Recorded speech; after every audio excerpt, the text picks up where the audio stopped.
ഇന്ന് ഞാൻ കക്കയാണ് ചെയ്യാൻ പോണത്. ഒരു 2 കിലോ കക്ക എടുത്തിട്ടുണ്ട്. അത് ഹസ്ബൻഡിന് കൊണ്ടുപോകാൻ വേണ്ടിയിട്ടാണ് ഗൾഫിൽ. അത് റോസ്റ്റ് ചെയ്ത് അതാണ് ഇന്ന് കാണിക്കാൻ പോകുന്നത്. അപ്പോൾ ഞാൻ ഒരു ചട്ടി വെച്ചിട്ടുണ്ട്. അത് അത്യാവശ്യം നല്ല വലുതാണ്. ഞാൻ ഗ്യാസിലാണ് വെക്കുന്നത്, കാരണം ഞങ്ങൾക്ക് ഇവിടെ അടുപ്പില്ല. അപ്പോഴത് കാരണം ഗ്യാസിലാണ് വെക്കുന്നത്. അപ്പോൾ ചൂടായി വന്നതിൽ ഞാൻ കുറച്ച് എണ്ണ വീത്തി കൊടുത്തു. എണ്ണ വീട്ടി ചൂടായതിന് ശേഷം ഞാൻ സവാള ഇട്ടിട്ടുണ്ട്. സവാള അരിഞ്ഞ് വെച്ചിരിക്കുന്ന സവാള ഇട്ട് വഴറ്റി കൊടുക്കുകയാണ് ഞാൻ ചെയ്യണത്.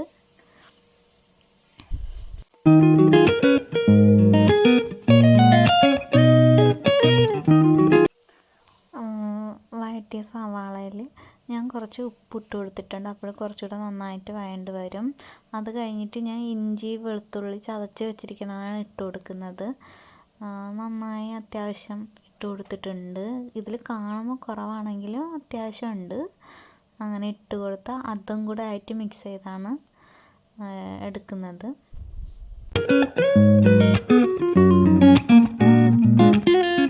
ഇനി ഇതിൽ നമ്മൾ ഇടാൻ പോകുന്നത് മഞ്ഞൾപ്പൊടിയാണ്. ഞാൻ കക്കയിൽ മഞ്ഞൾപ്പൊടി ചേർത്ത് വെച്ചിട്ടുണ്ടായിരുന്നു കുറച്ച്. അപ്പോൾ അടുത്തത് ഇതിൽ കുറച്ച് സവാളയിൽ കുറച്ച് വേണമായിട്ടാണ് ഞാൻ കുറച്ച് മഞ്ഞൾപ്പൊടി ചേർത്തത്.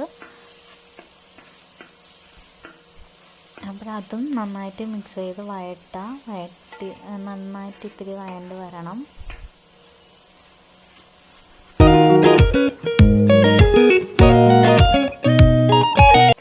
ഇനി അതിലിടാൻ പോണത് വലിയ ജീരകമാണ്. പെരുംജീരകം എന്ന് നമ്മളിവിടെ പറയും. പെരുംജീരകം ഇട്ട ശേഷം ഞാൻ മുളക് പൊടിയും ആവശ്യത്തിന് മുളക് പൊടിയും കൂടെ ചേർക്കുകയാണ്. അത്യാവശ്യം 2 കിലോയോളം ഉണ്ട്. അപ്പോൾ അതിനനുസരിച്ചുള്ള മുളക് പൊടി ഞാൻ ചേർക്കുകയാണ്. എൻ്റെ ഫോണായത് കാരണം എടുക്കാനും ഇതിനും ഒരു ബുദ്ധിമുട്ടുണ്ട്. അതാണ് ഇടയ്ക്ക് കാണാൻ പറ്റാത്തത് വീഡിയോകൾ. അത് എല്ലാവരും എന്നോട് ക്ഷമിക്കണം.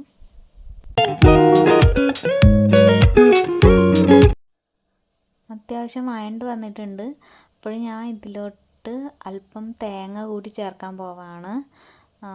അപ്പോൾ തേങ്ങ ചേർത്തിട്ടുണ്ട്. തേങ്ങ അടി പിടിക്കാണ്ട് ഇതുപോലെ ഇളക്കിക്കൊണ്ടിരിക്കുക. ഇനി തേങ്ങ നന്നായിട്ട് മൂത്ത് വരണം. അതൊരു നല്ല കളറായിട്ട് വരണം. അപ്പോഴാണ് ഞങ്ങളിനി കക്ക ഇടുള്ളൂ. ഇത് അടി പിടിക്കാണ്ട് അങ്ങനെ നന്നായിട്ട് ഇളക്കിക്കൊണ്ടേ നിൽക്കണം. കൈ എടുക്കാൻ പാടില്ല, ഇളക്കിക്കൊണ്ടേ നിൽക്കണം. ഞാൻ ഒന്നാമത്തെ കാര്യം ഗ്യാസിലാണ് വെച്ചിരിക്കുന്നത്, അതുകൊണ്ട്. അപ്പോൾ കളറൊക്കെ നല്ല മാറി വന്നിട്ടുണ്ട്. അപ്പോൾ ഇത്രയും നല്ല കളറായിട്ടുണ്ട്. ഇനി നമുക്ക് ഇതിലോട്ട് കക്ക ചേർക്കാം. കക്ക ഞാൻ അത്യാവശ്യം കൂടുതലുള്ളതുകൊണ്ട് ഞാൻ കൈ കൊണ്ട് പതിയാണ് വാരിയിടണത്. അപ്പോൾ അങ്ങനെ കക്ക ചേർക്കുകയാണ് ചെയ്യണത്.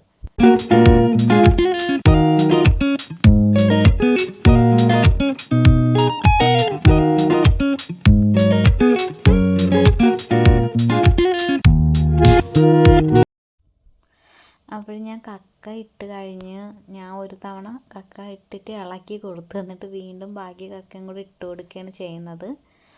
അപ്പോൾ ബാക്കി കക്കയും കൂടി ഇട്ട് കഴിഞ്ഞതിന് ശേഷം ഇത് മിക്സ് ചെയ്ത് നന്നായിട്ട് ഇളക്കണം.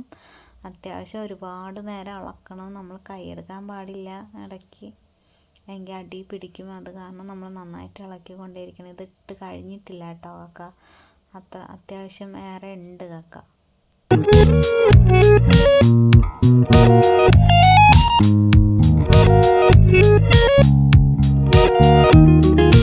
ഇനി നമ്മൾ ഇളക്കാണ് ചെയ്യുന്നത്. നന്നായിട്ടത് മിക്സാക്കി കൊടുക്കണം. കാരണം അതിൻ്റെ ആ കൂട്ടെല്ലാം എല്ലായിടത്തും പിടിക്കണം, കക്കയിൽ വരണം. ആ കൂട്ടിൻ്റെ ആ സ്മെല്ലും മണവും എല്ലാം അതിനകത്ത് വരണം. ആ ടേസ്റ്റ് എല്ലാം കക്കയുടെ ഉള്ളിൽ കിട്ടണം. അതിന് വേണ്ടി മിക്സ് ചെയ്ത് ഞാൻ കൊടുക്കുകയാണ്. നന്നായിട്ട് മിക്സ് ചെയ്ത് കൊടുക്കണം. അത്യാവശ്യം നന്നായിട്ട് മിക്സ് ചെയ്ത് കൊടുക്കണം.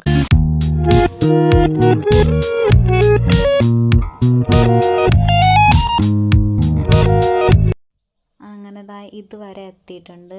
ഇങ്ങനെ ഇളക്കി ഇടയ്ക്കിടയ്ക്ക് ഇളക്കി ഇട്ട് കൊടുത്ത് വേവിച്ചെടുക്കുകയാണ്. ഇതൊന്നും ആയിട്ടില്ല. ഇനിയും നല്ലോണം വഴറ്റി ഇതുപോലെ എടുക്കണം. നല്ല കറുത്ത കളറാകുമ്പോഴേ നമ്മൾ ആ കക്ക റെഡി ആവുള്ളൂ.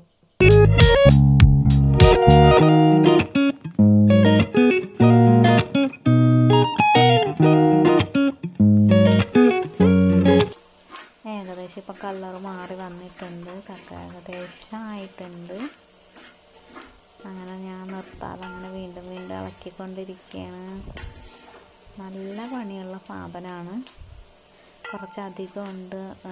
ഏട്ടന് കൊടുത്തേക്കാനായതുകൊണ്ട് അവിടെ എല്ലാവർക്കും കഴിക്കണ്ടേ. അപ്പോൾ അതിന് അനുസരിച്ചാണ് ഞാൻ ഇപ്പോൾ ഉണ്ടാക്കുന്നത്, അവർക്ക് കൊടുത്തേക്കാൻ വേണ്ടി. അപ്പോൾ ഞാൻ നന്നായിട്ട് ഇങ്ങനെ ഇളക്കിയെടുത്തുകൊണ്ടിരിക്കുകയാണ്. അപ്പോൾ ഇപ്പം ഒട്ടിയിരുന്നതെല്ലാം വേർതിരിഞ്ഞ് വന്നിട്ടുണ്ട്, ഒറ്റയ്ക്ക് ആയിട്ടുണ്ടല്ലോ.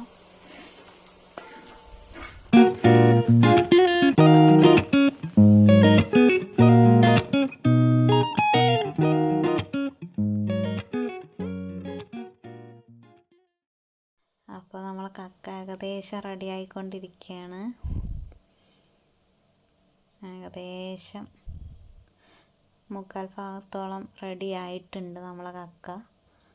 വീണ്ടും അതുപോലെ ഓരോന്നോരോന്നായിട്ട് ഇളക്കി കൊണ്ടിരിക്കുകയാണ് നന്നായിട്ട്. നല്ല നല്ല റെഡി ആയിട്ടുണ്ട്. കണ്ടോ, ഒറ്റയ്ക്ക് കിടക്കുന്നുണ്ടോ. നല്ല മണവും എല്ലാ കാര്യങ്ങളും വന്നിട്ടുണ്ട്. ഇതിൻ്റെ ഇടയ്ക്ക് ഞാൻ ഇത്തിരി ഗരം മസാല ഇടയ്ക്കിടയ്ക്ക് തൂറ്റി കൊടുക്കുന്നുണ്ടായിരുന്നു. ഒന്നിച്ചല്ലാണ്ട് ഇടയ്ക്കിടയ്ക്ക് മാത്രം ഗരം മസാല തൂറ്റി കൊടുക്കുന്നുണ്ടായിരുന്നു. പിന്നെ ഒരു തരി മീറ്റ് മസാലയും ഞാൻ ഇതിൽ ചേർത്തിട്ടുണ്ട്. അപ്പോഴിപ്പം നല്ല കളറായിട്ടുണ്ട്. നല്ല കളറായി നല്ല സെപ്പറേറ്റായിട്ടെല്ലാം തിരിഞ്ഞ് വന്നിട്ടുണ്ട്.